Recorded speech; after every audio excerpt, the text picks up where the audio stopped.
आप लोग स्क्रीन पर फोटो देखकर समझ गए होंगे कि आज हम लोग हेमंत बिस्वा शर्मा के बारे में बात करने वाले हैं। और आप देखेंगे कि ये वर्तमान में असम के मुख्यमंत्री हैं। कहाँ के? असम के चीफ मिनिस्टर हैं।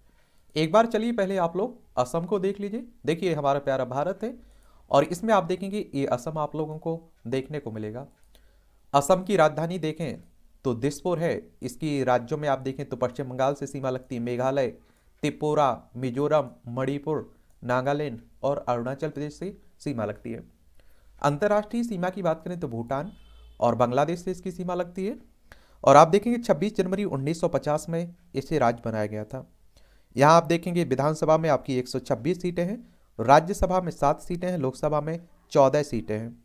और आप देखेंगे क्षेत्रफल की अगर हम लोग बात करें असम की तो 78,438 वर्ग किलोमीटर में फैला हुआ है आपका असम।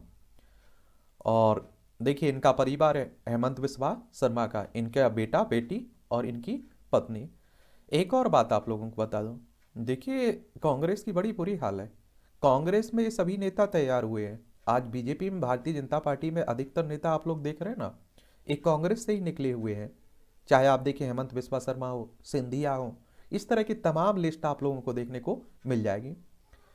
हेमंत बिस्वा शर्मा की बात करें तो इनका पूरा नाम हेमंत बिस्वा शर्मा है और 1 फरवरी 1969 में इनका जन्म हुआ था। और इनका जन्म गांधी बस्ती उल्लूबारी गुवाहाटी असम में हुआ था। और इनके पिता का नाम कैलाश नाथ शर्मा और माता का नाम मृणालिनी देवी। और इनकी पत्नी की बात करें तो रिंकी भुइया शर्मा इनकी पत्नी का नाम, जो व्यवसायी और सामाजिक कार्यकर्ता है। इनके बेटे का नाम आप देखेंगे नंदिल बिस्वा शर्मा और बेटी का नाम सुकन्या शर्मा है।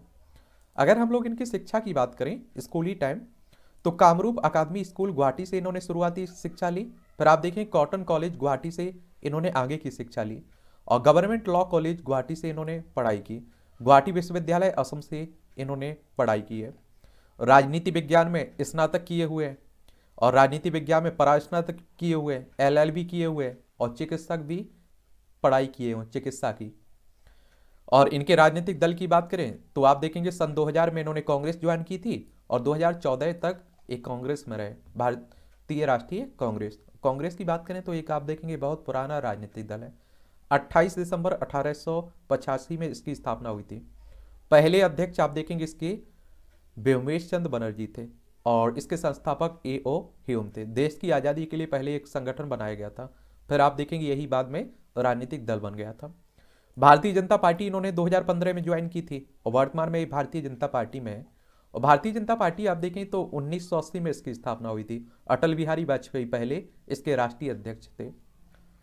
अगर हम लोग हेमंत शर्मा की राजनीतिक यात्रा की बात करें तो आप देखेंगे कि भारतीय राष्ट्रीय कांग्रेस में शामिल हुए थे सन 2000 में और पहली बार जलुकवारी निर्वाचन क्षेत्र से असम की विधानसभा के लिए चुने गए थे 2001 में। और देखिए अगर आपको विधायक का चुनाव लड़ना है तो कम से कम आपकी उम्र 25 साल होनी चाहिए, अधिकतम उम्र की सीमा नहीं रखी गई है। और विधायकों का चुनाव डायरेक्ट जनता के द्वारा होता है। जो मतदाता होते हैं जिनकी उम्र 18 साल हो चुकी होती है, वोटर सूची में नाम जुड़ जाता है, वो लोग वोट डालने जाते हैं। जलुकवाड़ी के चुनावी क्षेत्र के लिए असम विधानसभा के लिए पुनः निर्वाचित हुए 2006 में। फिर आप देखेंगे 2006 में ये स्वास्थ्य मंत्री बने। तीसरी बार 2011 के में ये निर्वाचन क्षेत्र के लिए असम विधानसभा के लिए चुने गए फिर से। और फिर शिक्षा मंत्री बने 2011 में। असम समझौते 2002 से 2014 की कृषि योजना और विकास, वित्त और स्वास्थ्य, शिक्षा और कार्यान्वयन राज्य मंत्री के रूप में भी इन्होंने काम किया। उन्होंने अपने सभी पदों से इस्तीफा देकर आप देखें कांग्रेस छोड़ दी थी 2014 में और असम की विधानसभा से विधायक के रूप में इस्तीफा दे दिया था 2015 में और भारतीय जनता पार्टी में शामिल हो गए थे 2015 में।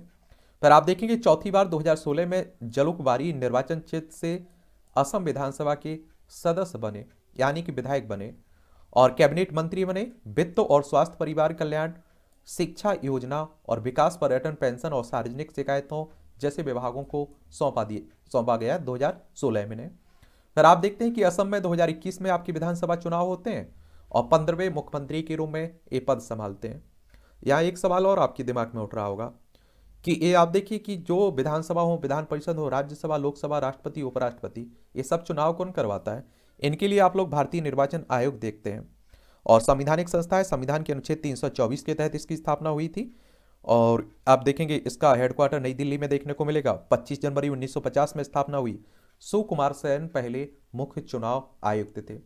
और जो राज्य में आपके स्थानीय चुनाव होते हैं ना, सरपंच हो, नगर पंचायत, नगर पालिका, नगर निगम, इनके लिए हर राज्य में आप देखेंगे चुनाव आयोग होता है। असम में देखें तो असम निर्वाचन आयोग है, वो वही चुनाव करवाता है।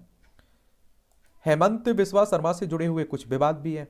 और आप देखिए, इस तरह के किसी पद पर आप लोग रहते हैं तो विवादों का जुड़ना स्वाभाविक सी बात रहती है।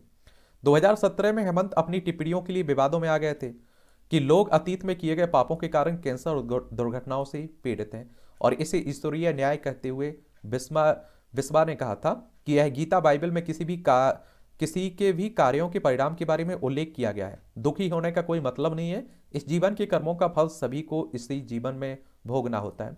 होने वाले देवीय न्याय से कोई नहीं बच सकता है। हालांकि बाद में आप देखेंगे उन्होंने अपनी बातों के लिए माफी भी मांगी थी। 2020 में भारतीय राष्ट्रीय कांग्रेस ने गुवाहाटी के भंगागढ़ पुलिस स्टेशन में बिस्वा के खिलाफ शिकायत भी दर्ज कराई थी। AIUDF समर्थकों ने बदरुद्दीन अजमल को बधाई देने के लिए सिलचर हवाई अड्डे पर पाकिस्तान जिंदाबाद के नारे भी लगाए थे। तो इस तरह के कारण भी आप देखेंगे चर्चा में रहे थे। 2021 में भारत के चुनाव आयोग ने कांग्रेस पार्टी द्वारा उनके खिलाफ दायर की गई शिकायत के बाद 48 घंटे के लिए सार्वजनिक समारोहों, जुलूसों, रैलियों और रोड शो, मीडिया से बातचीत पर प्रतिबंध भी लगा दिया था। पार्टी के सदस्यों ने आरोप लगाया कि हेमंत ने बोडोलैंड पॉपुलर फ्रंट के अध्यक्ष हाग्रामा मोहलरी को धमकी दी थी। तो एक शॉर्ट बायोग्राफी है किसकी? हेमंत बिस्वा शर्मा की। जो भी चर्चा में रहता है हम लोग उसके बारे में बात करते रहते हैं। अगर आपको भी किसी के बारे में जानने की दिलचस्पी है तो आप उसका नाम बताइएगा, उसके बारे में भी हम लोग बात कर लेंगे। ठीक है।